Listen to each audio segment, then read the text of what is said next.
once you're able to be rooted in that place, I think that's where then you're allowed to your kind of creative soul is allowed to pour. And I meet too many artists who are like downtrodden and just unhappy in what they're doing. And I think the moment you feel unhappy in the thing that you're doing, it means that you should be doing something else. And so what I've learned is that I spent so long trying to get to this place, like all I can give out now is kind of joy and passion. Hello everyone and welcome to Chai with Rai. Hi, I'm your host Rai, and each week I bring you a guest from the creative industry and we discuss all things life and culture, all while sipping and sipping some hot chai. Now, if you haven't done so, make sure to subscribe to the podcast so you never miss an episode. If you love this podcast and are listening to this on Spotify, Apple Podcasts, Audible, or wherever you stream your podcasts from, if you could do me a kind favor and make sure to rate the podcast and share it on your stories on social and spread the word. It organically grows the show and connects us with listeners who haven't tuned in before, and overall just shares the love. So without further ado, let's warm up our cuppers and let's dive into today's episode with the one and only writer and actor Kamal Kaan. In 5 seconds, list 3 things you must do before you go to sleep. Go. Put on my facial serum, brush my teeth, and put my pajamas on. Good. I do have a question, by the way, in here about your skincare routine, because all of the pictures I've seen and the one time I've met you in person, your skin is just glowy, no pores, no spots. I've got spots right now and I'm just like, how do you survive? So we're going to talk about skincare as well. Oh, absolutely. It's one of my favorite things in life. I'm like really into Korean skincare, like I have been for the last 2 years. So like I'm inquisitive about things. All right. This is going to be your first proper question, which I'm going to try and throw you off and also show that I did do some homework on you. So when talking about your work, you talk about how you're so passionate about Bradford and being Bengali. And in doing my research, I found 2 things that I wanted to share with you. One is a quote from, I believe it is The Telegraph and Argus. And you talk about this, and I'm going to quote you. It was an absolute honor to be able to share this story. All my work is centered around Bradford. Being Bradford-based writer and having been born here, I have so much love for the city. There are so many wonderful stories. I am itching to write about the place I call home. Being a British-born Bengali origin, it was wonderful to write about the story that is close to my personal experience and heart. And then I listened to your podcast, which is The New York Bengalis, and you elaborate on this, and I just quickly listened, and I was like, whoa, what is this? You compare Bradford to New York and London, but you elaborate on that it is because of the textile industry and the artists such as David Hockney. So in 3 seconds, you're running for MP of Bradford. What are the 3 things that you're going to stand on? Go. Art, culture, food. I kind of gave you a little bit more. Art, culture, and food. By 2025, you'll basically achieve what Bradford is trying to say. Yes, I'm going to make sure everyone is well-dressed, well-cultured, and well-fed. Well-fed. By the way, I must say, you're painting Bradford to be this exotic space that I have been to, and I have reservations about this. Well, where in Bradford have you been to? Well, just near the station, to be honest with you, because I only That's come... the worst place in Bradford to visit. Okay, I'll come next time. You can show me your ends. I've been to a couple of mosques there, but yeah, it's a very it's a very rough ends. I don't know what you're talking about, but we'll talk about that. Second question. In more research about you, you discuss of your entry point into the entertainment industry, your passion of acting, beginning with the nativity play that you did. And then you also go on to say that how it took 24 years for your parents to see anything. And if I'm correct in saying, was it the chef show that your mother watched for the first time? That's right, yes. Great. So with that in mind, list 3 Bengali dishes your mother cooks that you cannot live without. Go. Maspiran, fulab, patpiran. Hey! 4 seconds, you got there. You're the quickest one right now. You're beating everybody's record. Good. Do we need a translation for what those things are? Oh yeah, go for it. I'm just assuming that the brownies that listen, they'll know what they are, but go for it. So maspiran is just fried fish with onions. Also I say maspiran, patpiran, which is egg fried rice. I thought it was aubergine for some weird reason, because translation for me, like, it goes into other things. I thought it was aubergine. Okay, fair enough. I can't remember what the other thing I said. Maspiran, batpiran. Well, just name on one thing that you cannot live without your mother's cooking. What did I say? I can't remember right now. Anyway, we'll move on. Unless you want to name one. I'm sure they'll know. They'll know. All right. In a quote to Desi Bliss, when discussing your work and your dad, am I correct in saying that he started in the textile industry, right? He did, yes. You did. Fascinating. So much I learned through you about the textile industry. You say, before the days of television, we loved listening to my fathers tell stories. Is it kitchas? That's right, yeah. Kitchas, as we used to call them. With that in mind, list three of your plays or the works that you have done that you would like to change the ending to now. Go. Breaking up with Bradford. Ah! I failed. I failed. There's so many. There's too Would many. you, would you actually like to change the ending of your work? Or like you're like, nope, they're done, they're capsuled. No, because Breaking Up with Bradford was written with a happy ending, but in Ah. real life it wasn't a happy ending. So I thought if in fiction I wrote a happy ending, then in real life it might kind of reauthor the real life story, but that never happened. Real life now, no, not well like that. It don't work like that. It's a lot more depressing like that. Is there any other work that you would like to explore the ending of or like reject, do you think? I did an adaptation of Antigone, and it's called Aaliyah Yes. after Antigone. And in that, what I intentionally did, because it's a Greek tragedy, and so in the end of that, everyone pretty much dies except for the king. But what I did was that I gave Antigone a happy ending, which actually looking back, I wasn't quite sure whether that was the right thing to do because it kind of broke the bones of what a tragedy should do. But Mm, then I thought, kind of, what's the contemporary relevance of a tragedy? We all know bad things happen if you do bad things. yeah. Whereas with like a modern reading of a tragedy, it's like, okay, we understand life is more complex than, a bad action equals a bad result. So yeah, it probably would have been more ambiguous rather than happy. How long was it? And do you actually know we're going to talk about your writing process because I was going to ask you the act structure and everything if you followed Greek tragedies. I'll come on to that. All right, one last question and then we're going to get into depths of conversation. You are one of 10 siblings. And again, if I'm correct in saying you're the first one in the family to be born in the UK. That's right. All right. I'm gonna give you a little bit more of time and I'm gonna try and get you in trouble. Let's put 10 seconds on the clock. I'm gonna break a rule, okay? Rank your siblings in order of most gossipy to least gossipy or most trustworthy to least trustworthy. So I'm gonna give you 10 seconds. Which one do you want to do? Most gossipy or Hang on, trust? that's like one sibling per second. I know. So you got 10, so you gotta go fast. But which one would you want to do? Trustworthy or gossipy? Let's do trustworthy. Okay, so in 10 seconds, you got 10 siblings, including you. Okay, from number one being the most and number 10 being the least. You ready? Should I give you a little bit of a warm up or you got this? You got this. I'm Listen. just trying to remember their names first before. Right, okay. All right. Right, okay. In five, four, three, two, go. Me, Zainab, Sahina, Runa, Shahida, Dali, Rukon, Ah, Saeed. cool. You got two more.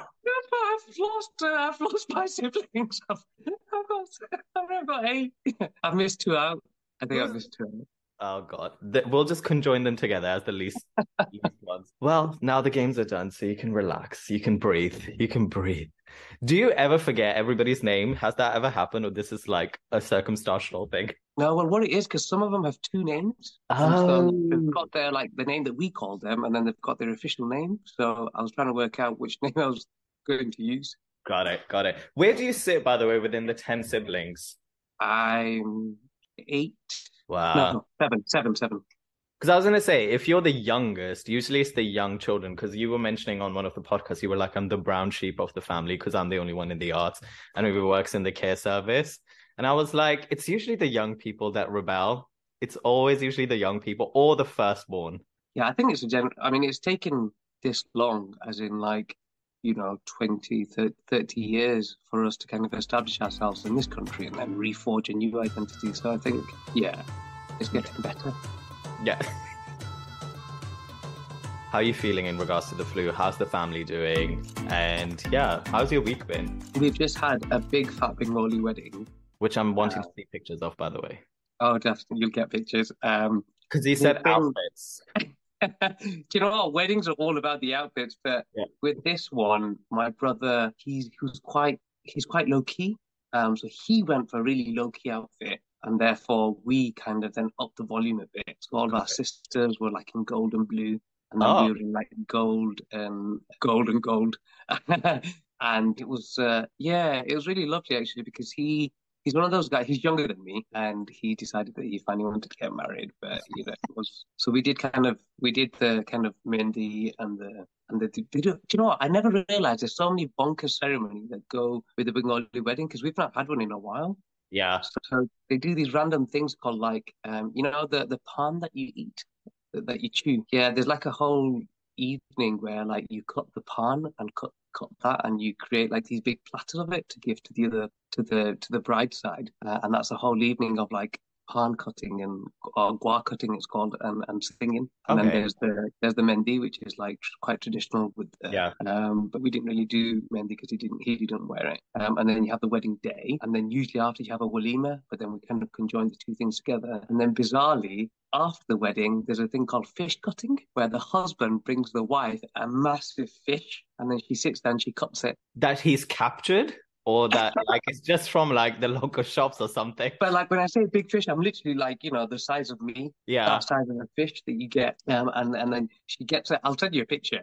Oh, please do. It Also, is I'm so surprised. bizarre. Can I just say I'm surprised you're not on Instagram? Because I love your Twitter, but like with the outfits and the glamour that you have, you would kill it. Do you know what? I'm really weirdly anti-Insta. And I don't know Oh, why. I don't know why. And I think there's certain things that like I like to keep private, and they're yeah, the things I like to share with it, to friends. And there's certain things that like work related that kind of make sense to go on Twitter. But I think with Instagram, you have to kind of bear all. And I'm like, there's a part of me really. I like to keep secret. No, you could have a private account and you just have like who is it? Danica Gupta. She has a private account and she only lets like a couple people in. And predominantly her stuff is like very like either work related or like family orientated. I think I've missed the boat now.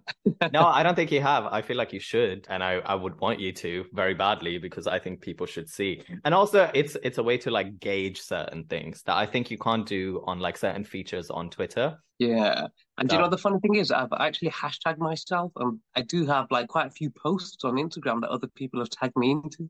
oh yes, they have. I saw some stuff, yes. Because when your Really? work is digitized, like promotionally, it becomes that. Is there anything before we wrap up the wedding thing that you are like really look like I in Punjabi weddings, we have this thing called Jaggo, which I love. That is the one thing that I like live for at weddings. Is there one thing in like Bengali weddings that is specific to Bengali culture that you're like, I want to know what the Jago is. What's that?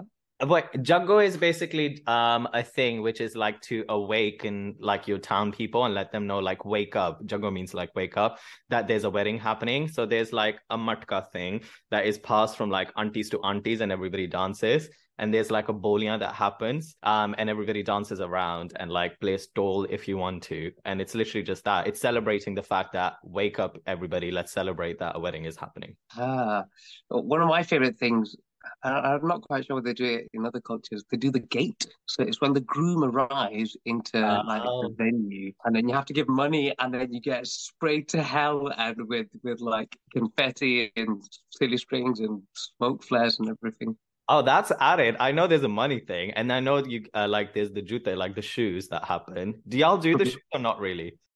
We don't do the shoot, but we do the mala, the Oh, garland. in Pakistan, like now the malas are made out of notes, like Yeah. and I just like afterwards, just making it rain, making it rain. All right, let's talk about your work and let's get into that. I was surprised in regards to, not surprised in the world, overwhelmed is the word, with a lot of work that you have done. And might I just say, the way you speak, I've met people from Bradford. It's very eloquent. I'm not stereotyping. I don't know if it's the Cambridge thing or all of the masters and the work that you have done, but you have a very eloquent way of speaking and kind of like creating, dare I say, architecture of vocabulary that can be used. Oh, gorgeous. Put that on the TripAdvisor review about me. But what I was interested to know, because you've done adaptations and you've done work which is very much rooted from your personal experiences, whether it's the culture or whether that is of your experiences of living in Bradford. And I ask this of writers and people who direct, which is how do you balance your artistic voice, your artistic practice with, let's say, an unconscious conscious biasness of telling the story, safeguarding, but also wanting to push and calm the narrative. So like, let's say if innately you're wanting to tell stories that are around your culture, around that, or tell heartful stories or tell tragedies, how do you challenge to maybe, I don't know, do a musical that is not in that? Because you also do script advising. So how do you balance all of these things? You know, me as a writer, it's like driving car with no brakes. So I'm kind of there and I'm writing and I'm steering this car and I don't know where it's going to go. And it doesn't have any brakes because if there were any brakes, then that would kind of like jar the creative process. And so what happened is that the kind of me and the work kind of all fused together and kind of heading in one direction, sometimes off the edge of a cliff, sometimes like to the moon. But whatever, that's the thrill that I get from being a writer is the risk of not knowing where that story is going to go. And that's the reason why I kind of see myself more as an artist rather than a writer, whereby all the work that I've ever made, actually, ever since my first commission, has always been rooted in a personal question or a personal experience. And I think that's my kind of USP as a writer, for it to always be connected. And that's where the thrill comes from, in knowing where those boundaries might go, where they might not go, or where those things kind of blur together. Do you So ever I find it feel really exciting doing that. Do you ever feel I've recently gotten out of the victimized situation, which is twofolded. One is being told that you're an emerging artist, regardless of how long you've worked in the industry and what faction of the industry that you're going into. And then also being boxed, because you also did acting, being boxed or stereotyped or niched as a specific thing when not wanting to be that. Do you have those conversations, or there are lots of people that I meet that are not adherent to that, and I'm just like, how do you function around that? It was actually, so I still work as an actor now and then, but when I started off as an actor, I found it very much that, especially at the time, 2010, where there weren't that many South Asian actors and not many interesting roles, whereby I'd say 90% of the roles I went up for were, your usual terrorist, honor killing, all of those kind of things. And it made me really upset because I was like, no, as a British-born artist, there's so much more I have to offer. And how can I make sure that whatever I go into next doesn't fall into that it doesn't allow me to fall into that trap. And so I kind of took the kind of Lady Gaga example, whereby she reinvents herself every time she makes a new album. Yeah. And I'm like, I'd like to say that's not just Lady Gaga. I just want to point that out. No, I know it's not just Lady Gaga, but she's a really good example of being able to reinvent yourself, and then people aren't able to put you in a box, whether it's country, classical, pop, like trance. I'm like, that's how you do it. So every time I make a new piece of work, I make sure that it doesn't fall into a pattern whereby someone can then therefore say, oh, you're just a writer who writes like that. I'm like, okay. And it has kind of worked so far. It does make it difficult to commission because you're not quite sure, it might be a bit of a risk. But the good thing is that I've got the experience now in working in loads of different genres that actually the risk it's not so much of a risk now for the commissioner or for myself. Got it. Taking the two hats that I know of you, which is a writer and an actor, how do you approach language? And when looking at, let's say, a script, be it when you're writing, do you create the world outside and then work on characters? Do you write? Do you unit as an actor?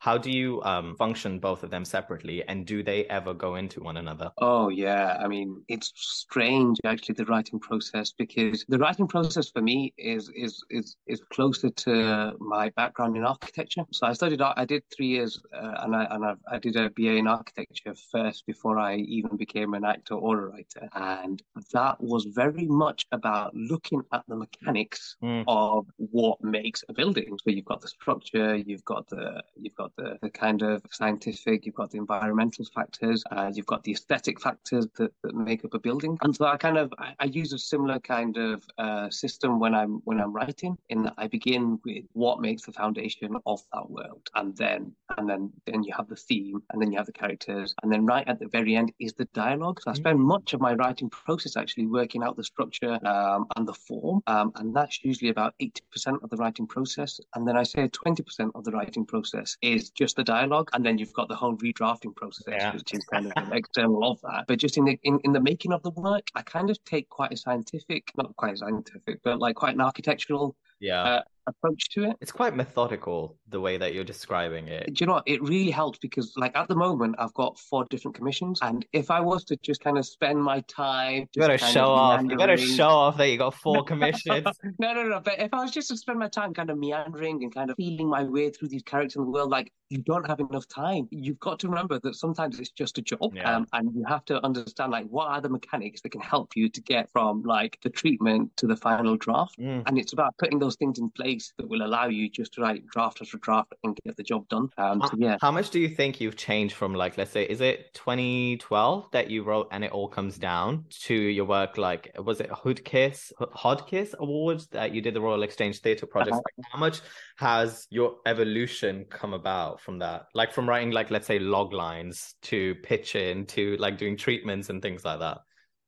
So I'm going to use a Lady Gaga example again. Oh no! When she did Poker Face, and the lyric was just Poker Face, and it was as simplistic and as like as easy as that at the beginning. And now her lyrics are like these kind of like existential meditations on life and death, and it is kind of that. I can definitely see how my process and product has evolved over like the past 10 years, and it's really if I was still kind of writing the equivalent of Poker Face, then I wouldn't be where I am now. But like by taking those risks in kind of the different types of genres that I've worked in has really allowed me to kind of find my voice and also the form and also the thing that really excites me as well. Let's talk about Lady Gaga since you've mentioned her. What is your fascination with her, and when did it begin? Okay, so I'll tell you when and why. Mine has ended with the Art Pop album because she made quite weird tracks on there that I could not agree with. Art Pop was a bit of a faux pas, I think, for her. But so back in 2009, I auditioned for Big Brother. Oh, you didn't? No, I absolutely did. I was obsessed with Big Brother, and I was obsessed with Big Brother for like the 9 years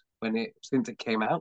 How would you have family reacted to the fact that you're going on there? Well, let me finish the story. So the process takes about 6 months, and it was in my final year at university. And throughout that process, you have to like see a psychologist, psychiatrist. You have to sign something called a document of doom. Yeah. Whereby it basically said it's going to ruin your life. And I remember once, so one of the meetings, I had to turn up and find someone with a red umbrella outside of Pret, and then they kind of led me to a hotel. And so they kind of led into the hotel, and then I hadn't heard of Lady Gaga at that point, but like on mute was Poker Face in the hotel room. Got it. It's like, what on earth is this song? All I can see is this woman's like mouth just going like pa pa pa. I was like, this is the worst song ever and the worst video ever. And this is like the most bizarre situation that I'm in right now in my life, where I've like followed this man with a red umbrella into this hotel room. It's like, very hookup. Can I just say, this is a very hookup story right now.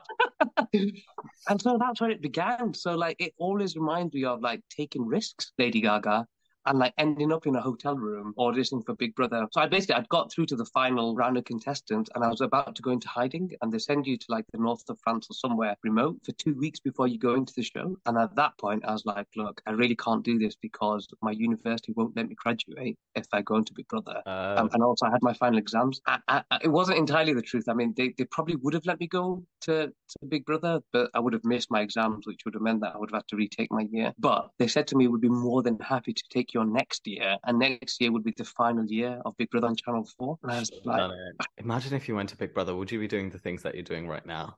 You wouldn't, though. You absolutely wouldn't. And it's part of the reason why, like, because when I went on to see the psychiatrist or something, I remember him giving the example of like it was back in the days when you could still smoke in buildings, and we were having a cigarette in the hotel room, and he was like, here's a box of cigarettes. This is what Ant and Dec hold like as the most precious thing in their world, and this is their privacy. And so when you go into Big Brother, you are giving up your privacy to the rest of the world. And is that what you want to do? And I was like, I actually flash forward to like 15 years later. this idea of safeguarding your privacy has become like the most precious thing because of how ubiquitous information can be about yourself because Mm. of social media. And that's part of the reasons why I've got a slight resistance to like Instagram and even Facebook, is that because this idea of like having privacy still feels quite sacred to me, because that psychologist told me that in 2009 when I was auditioning for Big Brother, like some kind of prophecy into the future. Look at that. I am currently imagining you on BBC Asian Network or like doing a couple more, like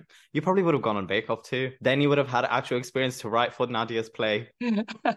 Absolutely. But like it wanes really quick though, being Yeah. on Big Brother. Like 6 months to a year later, you just that person was on Big Brother, and then it's really difficult to then restart a career and be taken seriously. Intrigued to know, going back to your practice, you started, because for me the lines were dizzy just looking at some of your work. Did you start acting first, then you went into writing? And I couldn't find a reason or kind of like a segue for writing, or is it the standard, which is I couldn't find roles, so therefore I created? Oh no, so both of them happened simultaneously actually. So I actually did A-level English and A-level drama together. Okay. So back when I was at sixth form, I was gonna either go into one of those two professions, but I wasn't quite sure which one. And then I ended up going into architecture at that point in time. Even whilst I was at university, I did both things. So like I was writing at university as well as like Yes, being in yeah. plays. And even in my final year at Cambridge, I did the Royal Court Young Writers Program. And then literally, so this is how bonkers the whole story is. So I did 3 years at Cambridge, graduated on the 25th of June. The next day, I had an audition for a 5-part BBC drama in Leeds, and I'd got it. And so suddenly I was like, oh, am I an architect? Am I not an architect? Then having a 5-part drama with the BBC. So yeah, so I think the writing actually happened first because I was always a writer, and that's partly why I studied architecture, because 60% was theory based, and you had to do a dissertation and things like that. So I always got to practice my craft, albeit in a different genre of being a writer. Do you, because I know in one of your interviews you talk about the fact, which is my goal as well, to be a showrunner at the end, to kind of have that, and you're going through the flow of the industry in regards to experimentation and growth of writing and other things. Do you ever see the likes of, let's talk about like Phoebe Waller-Bridge or Michaela Cole in the UK, or like Aziz Ansari, Mindy Kaling in US? Do you ever see that being the path, or do you see them very being distinct? So in terms of like creating a show, putting yourself in it, writing, co-directing and doing that, or do you see yourself acting completely for separate things and then writing for separate things? Yeah, I've rarely been in the things that I've made. I always have like a bit part, or like, a Quentin Tarantino where he does like, he's an extra or he's there in the background. Yeah. I've pretty much done that with most of my work, but I don't necessarily like to be in the things that I've made as a writer, which is really bizarre. I like those two things to be divorced. And, the last couple of things that I've written, the last two short films that I've made, one for the BFI and one for Channel 4, have pretty much been me as the character, but I've kind of completely removed myself in that I'm not in it, Yeah. because it's not me that's in it. It's a fictionalized version of me, and Yeah. therefore we can allow an actor to embody that fictionalized version of me. Got it. Are you there present on set to give like notes or pointers, or you very much let the director do it? Because there are some Oh writers that no, really wanna. yeah, no, I'm there. So I'm usually an exec or a producer on the things that I make, and that includes my radio stuff as well. And the theatre stuff is easier, but yeah. So the last two things, I was a producer and I was an exec, just to give me the kind of overall overarching kind of view on that piece of work. And yes, the aim is to work up to be a showrunner, because often as a showrunner you're an exec as well as the kind of script writer. Yes. And that might be happening very soon. You know, I find it interesting whenever you talk about being a showrunner with theatre people, they instinctively like disengage. They're like, no, we rather have people who wouldn't want to be in theatre.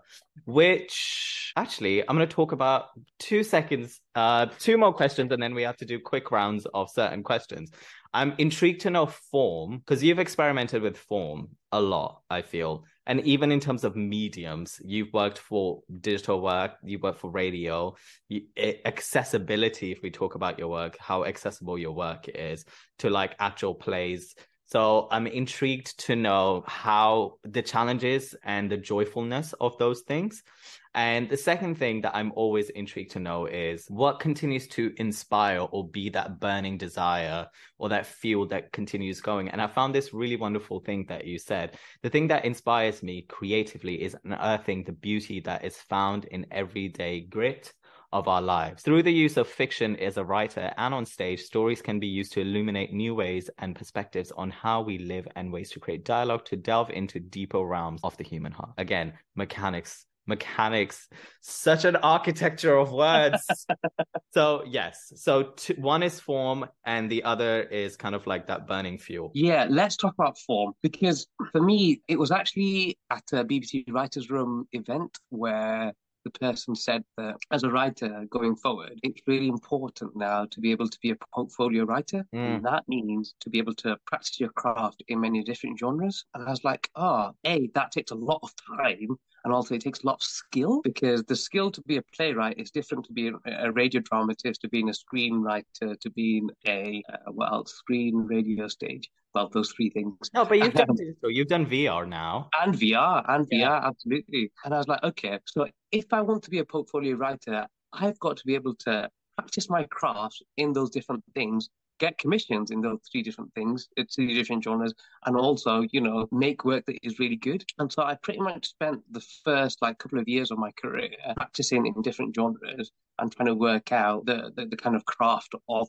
that genre. And I've been really, really super, super fortunate in that my first commission was in immersive installation theatre, and then I kind of gradually moved on to radio drama, and then I kind of moved on to stage, pure stagecraft plays, and then I've kind of really beautifully transitioned into writing for screen.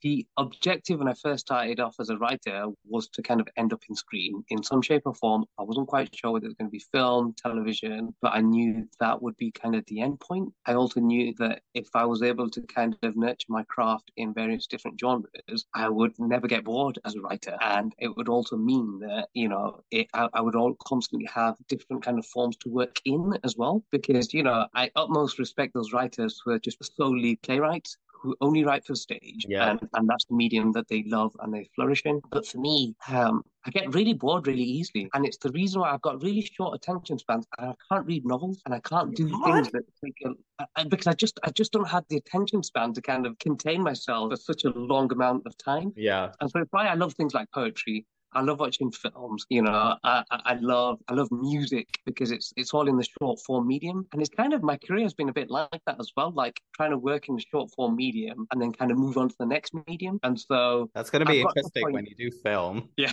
yeah, which takes about 5 years to make a single film. But I'm really fortunate to be in a position now where I've got a commission in all those three different mediums, and I'm like, wow, I've kind of struck gold in the sense that the master plan has kind of worked out. And I've got some really juicy commissions in all the different mediums that I've been practicing in, and now it's finally paying off. The burning desire for me, being a writer, the burning desire comes from being who I am, right?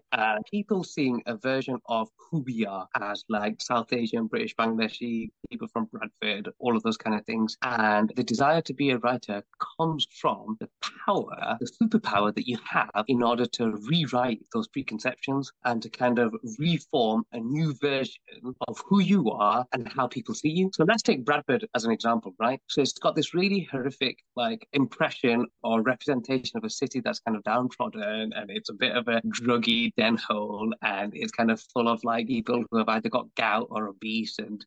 But no, look at me, right? I don't look like any of those things. Are you in Bradford? Are you in Bradford right now? I am, yeah. I'm absolutely in Bradford right now. So I live in a place called Saltaire, which is just 4 miles out of the centre of Bradford. And kind of, I've lived here all of my life. But it's it's such a shame that that's the impression that we get of a place. And how can we re-author that? Absolutely through fiction. And one of my big projects that I worked on recently was a film called Ali and Ava. And it's a love story about a South Asian man and an older white woman, and it's all shot entirely in Bradford, but it was about the beauty and the joy that kind of I grew up with, and trying to contain that in 90 minutes it was just my favorite piece of work that I've made so far. And, I spent like nearly 3 years on it. And then it just went to show that you can have a story that's set in a city like this. And that's not about, pedophiles and terrorists and suicide bombers and honor killings, but it can just be about love, joy, and music. And I'm really glad that it kind of, the intention that we went into making the film was kind of reflected in the way it was received. It opened at Cannes, London Film Festival, 4 or 5 star reviews around the world. It's on Netflix. I was like, yes, job done. You can make stories about people from those kind of worlds, Yeah. and kind of reauthor those preconceptions, and that be received, with massive critical acclaim. Quick answer before we jump into some quick fire rounds and things like that. Just talking to you, you have a very optimistic and uplifting sort of air about you. And I'm sure there are moments that there are troubling that are not like that, like not darker days, let's say, but like challenging days. Intrigued to know where this perspective comes from, especially like being in the industry. And I see so many creatives or like just generally in life, people who are like kind of like really struggling and challenging to see beyond the perspective that they have, because that is all that they see. Where does that come from? I'd say that mainly comes from not being in London. I'd say, and I'm not, and I don't say this because I'm not anti-London at all. I made a conscious choice to be in a place where I would be happy, right? Yeah. Happy in terms of like financially, where it's not too expensive to be. Happy in terms of like the environment around me, the kind of natural beauty. Happy in terms of like my family. And I think there's a lot to say about being an artist and finding and being rooted in something, whether that's family, location, a city, the architecture of a place. Once you're able to be rooted in that place, I think that's where then you're allowed to your kind of creative soul is allowed to pour. And I meet too many artists who are like downtrodden and just unhappy in what they're doing. And I think the moment you feel unhappy in the thing that you're doing, it means that you should be doing something else. And so what I've learned is that I spent so long trying to get to this place, like all I can give out now is kind of joy and passion, because I've wanted this for so long. And yes, it's difficult. And yes, sometimes you have a week to turn around a deadline for a television show. But it's like, that's great. That's the thing that like turns my creative juices running. And why would I ever want to like stop that from happening? Because the moment I stop that from happening, I might as well just go back to being an architect and like sit in front of a computer for 20 hours a day. All right, let's do some quick fire round questions before we turn into game. Interestingly, what we're just touching up on is going to be the other question. You very eloquently use the word rooted. I say what makes somebody convicted in their path are the 3 pillars. I say confidence and grit, whether that comes from within or whether that comes from nurture. Faith, spirituality, or belief. That's the second pillar. So you could be religious, you could just be spiritual, whatever it is. And the third is support, whether that is financial support, whether that is emotional support, whatever it is, however you interpret that. And I feel without those 3 pillars, it's very difficult to be convicted in your path and continuously, let's say, spread joy. If you didn't have those things, would you still continue to be the person that you are today and do the things that you're doing? So like, let's take the commissions. You still are struggling to get commission. You maybe just have had one play. Your family's not supportive. You're living in London. You're not living in Bradford. What would your outlooks be? If I was in that position whereby the 3 pillars of my life were kind of falling apart, I would seriously reevaluate the thing that I'm doing, and I would find the thing that would actually make me happy. There is not enough time in this life to spend it being unhappy, and therefore, if I don't have a strong source of income, I will find a job that will just give me a strong source of income in order to then support that pillar of my life. If like I haven't spoken to my family in ages, I will make the concerted effort to kind of rebuild those relationships. If creatively I'm being starved, I will find another avenue to kind of allow my creativity to kind of flow. So that's part of the reason why, back in 2011, all those 3 pillars had kind of completely collapsed for me. I was broke. I was signing on, and I was living with my family, and I was miserable. And it's amazing to see that what I did at that point is that I took some agency for my life. Mm. So I decided to retrain. So instead of the acting, I retrained and I did the masters, and helped kind of rebuild those skills. I then got a job that was flexible enough to kind of support me rather than having to sign on. And then I was in a relationship as well. So then I had that kind of emotional support, and those three things kept me going and helped build those foundations to kind of begin to kind of rebuild my career as a writer. Nice. Wisdom. All right. Quickly, you gotta answer quickly. Like literally, I know these are deep questions, but you gotta answer quickly. Authenticity versus substance of the story. Interested to know your perspective, which is, let's say, if the role calls or the story calls for a Bengali transgender person to play that role, what takes precedence, the story or representation of having a Bengali trans person? I know it's a complex question, but what would be your quick and short response to it? Compromise. It's about making a compromise. It's about making artistic choices that will compromise both those things. Because being in the industry, I know how very little representation there is of like Muslim transgender characters, but also how very little pool there are of possibly Muslim or Bangladeshi transgender performers. So yeah, it's about a balance. So you might not be able to fulfill all of those things, but if some of those things are fulfilled, then that's at least some way in representing that character or those stories authentically. I wanted to challenge because recently I have been having lots of conversations around South Asian representations, and then within that, like regional representations, so like Malayalis or like Bengali or the Pakistanis or Indians, and then within India, like Rajput, Gujarati, Sindhi, and things like that. I feel like now, like getting into the South Asian entertainment sectors of like the theatre world, there's a lot out there. Do you still feel like there isn't enough? Do you know what? I still feel there isn't, like with South Asian representation, it's such a humongous umbrella. Still leaving, like the Bengalis are still being left behind in terms of like there hasn't been in the past 10, 15 years, as far as I've been conscious in terms of like television drama output, Yeah. like a British Bangladeshi family on screen. Like there just hasn't. And I'm like, hang on a second, Bengalis or people from the Bengal region were actually one of the first to come to this country in 1780. So I'm like, hang on, if we were the first here, why are we being left behind in terms of representation, right? Doesn't make any sense. It's astounding. I agree with you, but I think like another time. Quick questions. Bloody hell. Peaks and valleys. Oh wait, what words of wisdom would you give to your mirror self today? If you looked in the mirror right now, what words of wisdom would you give to your mirror self? Good skincare routine.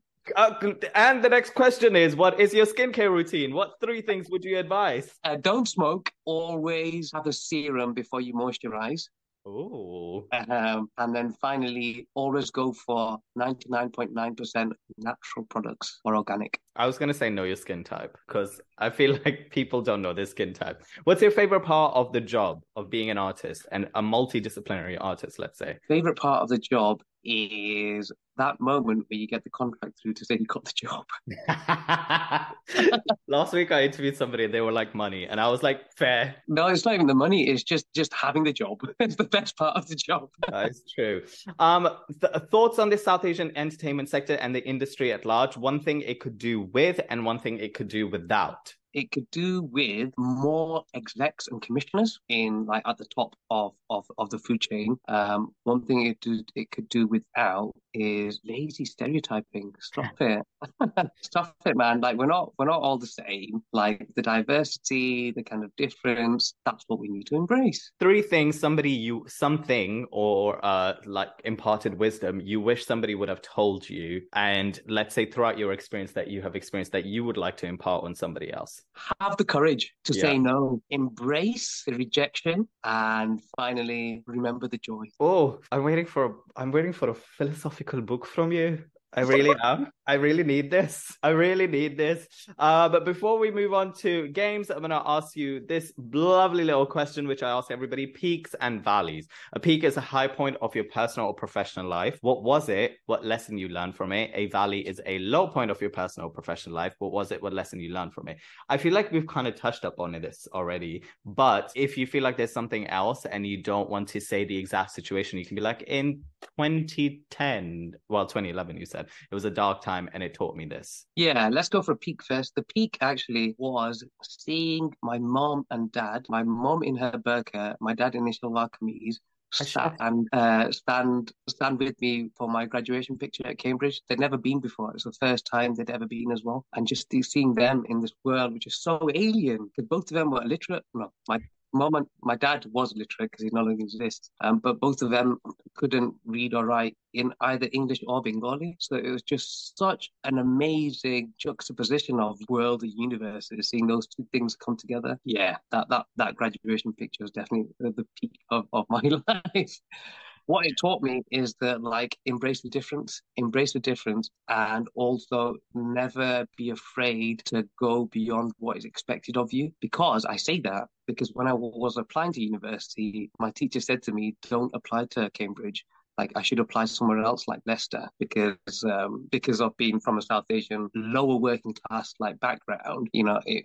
She advised me that I wouldn't feel happy or comfortable there, and I'm really glad I did, and I'm really glad I kind of went against her advice, and I applied, and I did it, and I completely it completely reauthored my kind of perspective in life. So yeah, dare to go against advice. Against the grain. And the Valley? The Valley would be, yes, 2011. Oh my gosh. Imagine having graduated from one of the best universities in the world to then living at home with your parents, signing on, being unemployed, being a bit chubby. There's And nothing wrong with chubby. no, I know, but like, yeah, Also, you come from 10 siblings and a Bengali household. I expect you to have meat.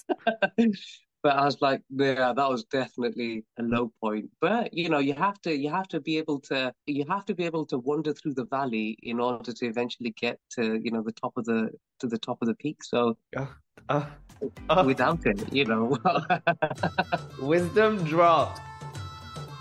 All right, let's go into the quick games. The games are called Super Child, Play with Rye. And we're going to have 3 quick sections on it. Quick. The answer is like quick. Okay, you got to be quick.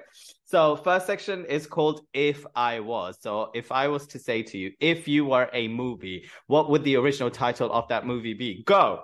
Kamal. Kamal. Okay. By the way, it's such an interesting fact about your Spotlight name. I changed mine as well. Yours is Kamal Hussein, isn't it? You changed it to Kamal Kaan after the architect. I changed mine after watching Harry Potter. If who would star in it? Give me 3 actors. Johnny Depp, controversial. Okay. Riz Ahmed. Okay. And also Tilda Swinton. Oh, shit, that's a good choice. Give me He's got the cheekbones and that really androgynous kind of vibe about her. It does. Logline, go. Give me the logline or the IMDb quick little situation. Boy from Bradford finds a magical horse that transports him to planet Bootylicious. I would like Tilda Swinton to play the brown boy. That's okay. Every film now has kind of like a soundtrack or like a title track. What would the title track be entitled, or if you want to sing it, in 5, 4, 3, 2, 1 of Kamal? Got me looking so crazy right now. That's a Beyonce song, but sure, let's go with it. If you were a drink, what would you be? I'd actually be a rose water chai, actually. Fab. If you were a food, what cuisine would you be? I would be a sundae. Fruit. A star fruit. Clothing item. Jumpsuit. Flower or plant? Flower. What flower would you be? An oriental pink lily. What color would you be if you were a color? Green. Forest green. Oh, it's my vibe right now. Have you ever, is the next session, have you ever hooked up with a fellow artiste or admirer? Oh, yeah. Have you ever flirted to get ahead? Oh, yeah, you have to. Thank you. Thank you. Why don't people get this question? Have you ever joined the Mile High Club or had, let's just say, intimate situations in public? No. Wow, saint-like. Have you ever peed while swimming? I can't swim. Have you forgotten the words and made it up on the spot? Sorry, say that again. Have you forgotten words and made it up on spot? Always. Have you eaten within a couple of seconds of something dropping on the floor or in the bin? Oh, off the floor, yeah. What would you rather, cookies or cake? Cake. What would you rather, rich or fame? Rich. What would you rather, critical acclaim or win awards? Win awards. What would you rather, Netflix or Prime? Netflix. Fairy tales, mythological tales, or real life stories? Real life stories. Dogs or cats? Cats. World peace or equality? Equality. All right, this next section is called Finish the Line, where I'm going to pay 2 pieces of your work and you have to finish the next line. All right? I'll cancel it right now. And have you got any rooms left? I thought you were booked in. No, I was going to drive, but I fancy a drink now. I'm afraid all our rooms are taken, sir. All right, what's the next line? But we do have the Brahman suite available. Wow. But we do have the Brahman suite if you're interested. Oh! Oh, that was really good. Oh my gosh, that was from like 10 years ago as well. That is really good. That is really good. All right, this is A Love Story in Leeds. Same time, what has got to offer the city is this really rich and vibrant, basically lane of Beautiful things. Let's say. And people and cuisines and Cuisines. Always food. It's okay, because there's a lot of food things in there. All right, the next section is called Can You Improv Though? Choose a thing that you would like to create the world of. I'm going to give you 3 trigger words, and you have 30 seconds to pitch either to me a film, okay, or create a short monologue. What would you like to? Pitch me a play or film or a TV series in 30 seconds from the 3 trigger words, or create a monologue? Let's go with a film. A film. Okay, write down these 3 words. You're going to pitch me in 30 seconds and include these words in your pitch. Shivers. Yeah. Imarti, as in like jalebi. Amarti. Oh. Yeah. And scent. Okay? In 5, 4, 3, 2, 30 seconds. Okay, so this is a film called The Everlasting Jalebi. And it's a story about this giant sticky sweet that everyone falls in love with. But if you have too much of it, it causes you to shiver and to die. The only antidote to surviving is the scent of an oriental lily. And they find the antidote and everyone lives happy ever after. I'm an expensive person who has lots of money. I must say I would like a treatment next. I was intrigued by the concept. I don't know who your audience is, I will say that, but I was intrigued by it. It pickled my tickle. I would like to have a treatment next. And we're gonna end with 2 wonderful things, which are very contradicting to each other. We all love a rant. We're going to get to do a 30-second rant. However, the condition of that rant is you have to start the rant with the words bitch don't or end with the words bitch don't. Do you feel like you have something to rant about? Yeah. All right. Your 30 seconds starts now. Bitch, don't look at me and think I'm some poor, scratty, like, trash from Bradford. I'm wearing a silk scarf right now from Liberties. I mean, that says a lot, but at the same time, doesn't make me a wanker, doesn't make me a posh twat. It just makes me who I am, a British, Bangladeshi, working class writer who just happened to go to Cambridge, and here he is trying to share his beauty with the rest of the world. Oh, with time to spare. And then the last question before I leave you is, I'm obsessed with joyfulness this year and I want to spread joyfulness. So I ask of you this one thing. What is one thing that makes you feel joyful? And what is one thing that you do for other people that makes them feel joyful? One thing I like to do, because I have a big family, is to give gifts. And I'm known as the one who's got like the best like selection or best birthday gift. So that I like to give material joy as well as a kind of along with something like that's handmade as well. So I often give a present with like a handmade card or like a present with some like homemade cookies or cake or something. So I like to give like material joy as well as joy for the soul as well. Things, and what was the other question? Things that bring joy to me. What is one thing that you do for yourself or somebody does for you that makes you feel joyful? Having a good perfume library gives me so much joy. Sorry, say that one more time. A good perfume library. Oh. Scent brings me immense joy. And there is some correlation between like scent and joy and pheromones and all those kind of things. But yeah, having a good fragrance brings me lots and lots of joy. Oh. I should have asked that. That used to be a question as well. If you were a scent, what scent would you be? Oh, it'd be like rose, lily, and frankincense. It's a very expensive taste there. This is a 200 upwards scent that, you know, I'm intrigued to buy. Also, last question which I had before you was, what did you prefer, short hair, long hair? I liked you with long hair, but I also like short hair, and I get bored as well. I like switching it up. But you know, the truth is, so I had a single scene in Ali and Eva, Yeah. right? And had to cut all of my hair off for that film. Oh, Yeah, and I've never grown it since, and that was 2019. beard would you do, or not? No beard or stash ever? Look, I'm really, I have this really pathetic bit around here, and I envy a really good beard. I'm looking at your beard right now, thinking, oh my gosh, how good would that look with a really big, with a juicy flick and like, oh. You gotta grow it. You just gotta let it grow. Just let it grow. Honest, look, there is, it's not even Let worth it it. grow. I'd say in about another 10 years' time. No, it's technology has advanced too much. I'm sure it'll be fine. I've even tried derma rolling in order to waken up the No. follicles around my face, but what instead of happening, I started getting like hairy cheekbones. I was like, nah, derma But rolling is not doing the right thing. but there's something in Ayurveda or like homeopathic things about garlic, like increasing your intake of garlic or like rubbing garlic. I've not tried garlic. I'd research into it, but like, yeah, when I was having, because when I shaved, I was having like little patches and I used to rub garlic on it and it would be fine. Oh, okay. Yeah. Next time you see me, I'll have a beard juicier than yours.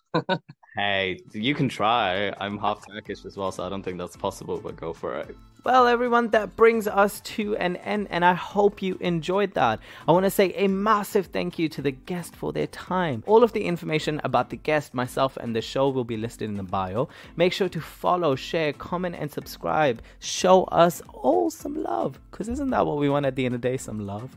Your support really helps the show and the message of it grow, and the people that are on here.